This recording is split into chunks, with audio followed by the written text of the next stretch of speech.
Bab 2 tentang kajian teoritis dan praktek empiris. Pada bab ini memuat tentang kajian mengenai teori, asas atau prinsip, praktek empiris, permasalahan yang dihadapi, dampak penerapan sistem baru yang akan diatur di dalam undang-undang terhadap aspek kehidupan masyarakat, serta dampak terhadap aspek keuangan negara. Pada kajian teoritis dan praktek empiris ini ada beberapa poin yang dibahas. Pertama, kajian teoritis. Kajian ini memuat berbagai teori dan kerangka konsepsional terkait dengan substansi atau materi muatan yang akan diatur di dalam suatu undang-undang. Kerangka teori dan konsepsional tersebut akan menjadi acuan bagi sistem baru yang akan dituangkan di dalam suatu undang-undang. Teori dan pendapat para ahli serta kerangka konsepsional ditempatkan sebagai sumber hukum baru yang akan dituangkan di dalam undang-undang.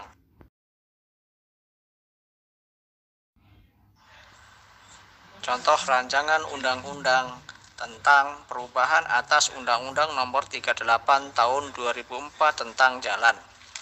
1. Penyelenggaraan jalan. Maka indikator yang dapat digunakan untuk mengukur pelayanan dari suatu sistem jaringan jalan adalah seberapa besar sistem jaringan jalan tersebut dapat melayani mobilitas orang dan barang. Maka yang harus diperhatikan adalah tentang perencanaan, pembangunan, peningkatan kapasitas jalan, peningkatan kualitas jalan, pemanfaatan jalan, dan pemeliharaan jalan. Yang kedua, penyelenggaraan jalan tol. Maka yang harus diperhatikan adalah prinsip penguasaan dan pembiayaan jalan tol, kelembagaan jalan tol, pengelolaan jalan tol, dan standar pelayanan minimal jalan tol.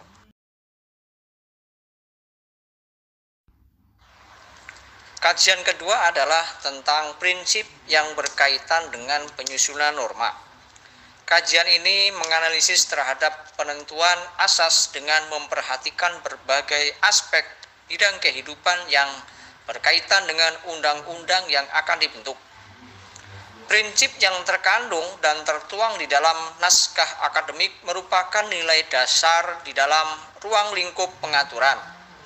Selain itu, prinsip ini bersifat universal dan relevan dengan isu di dalam undang-undang yang akan dibentuk.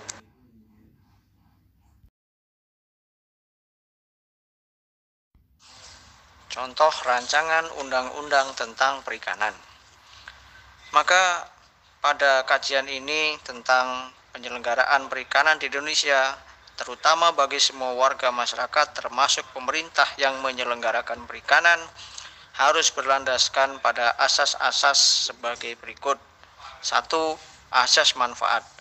Maksudnya bahwa dari asas ini harus mampu memberikan keuntungan serta manfaat yang sebesar-besarnya bagi peningkatan kemakmuran dan kesejahteraan rakyat. 2. Asas keadilan. Maksudnya adalah dari asas ini harus mampu memberikan peluang dan kesempatan yang sama secara proporsional bagi seluruh warga tanpa terkecuali. 3. Asas kebersamaan.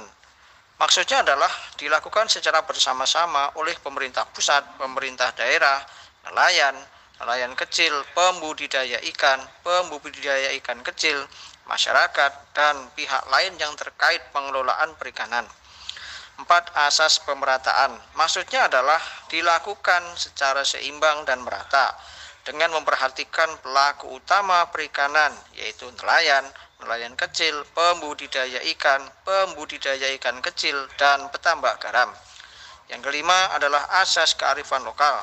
Maksudnya adalah dengan cara memperhatikan aspek kearifan lokal atau budaya lokal setempat, baik cara penangkapan ikan dan pengolahan ikan, yang mampu meningkatkan kesejahteraan dan pelaku utama perikanan, yaitu nelayan kecil, pembudidaya ikan kecil, dan petambak garam. Kajian keempat adalah tentang implikasi penerapan sistem baru yang akan diatur di dalam undang-undang terhadap aspek kehidupan masyarakat dan dampak terhadap keuangan negara. Maka pada kajian ini, implikasi penerapan sistem baru dapat dilakukan dengan menggunakan instrumen Regulatory Impact Assessment untuk menganalisis dampak dari suatu regulasi dan membantu pembuat kebijakan untuk menentukan alternatif mana yang lebih baik dan memperkirakan biaya yang harus dikeluarkan dan manfaat yang diperoleh jika suatu regulasi dilaksanakan.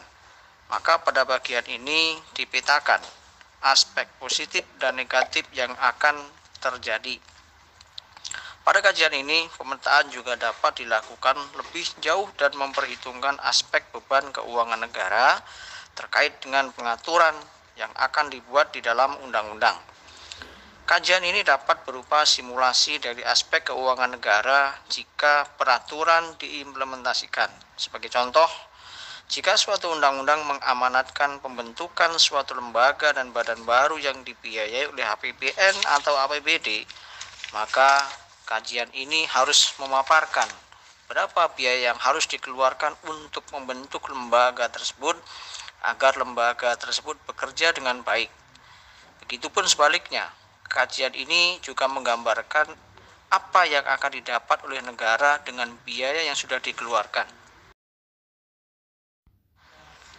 Bab 3 tentang evaluasi dan analisis peraturan perundang-undangan terkait.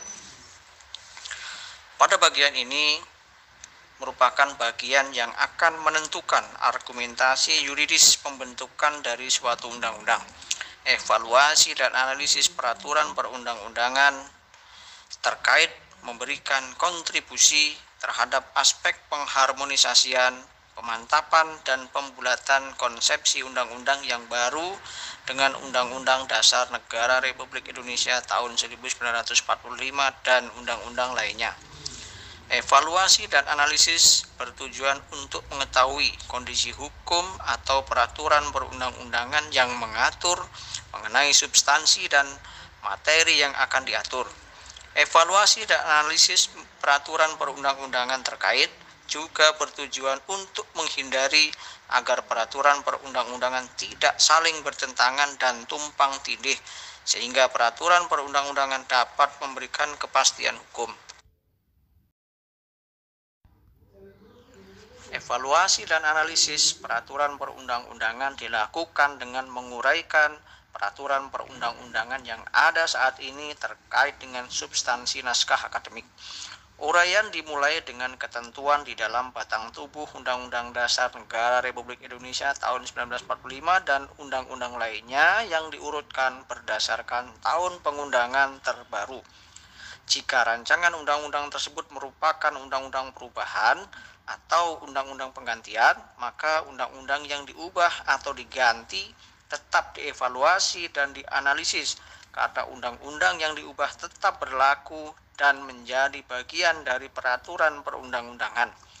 Jika peraturan perubahan undang-undang tersebut di dalam rangka mengakomodasi putusan Mahkamah Konstitusi, maka intisari putusan Mahkamah Konstitusi dimasukkan ke dalam evaluasi dan analisis undang-undang yang akan diubah atau diganti. Evaluasi dan analisis dilakukan dengan mencari isu penting dan menjelaskan keterkaitannya dengan peraturan perundang-undangan yang ada. Setiap evaluasi dan analisis harus ada kesimpulan mengenai keterkaitannya tersebut.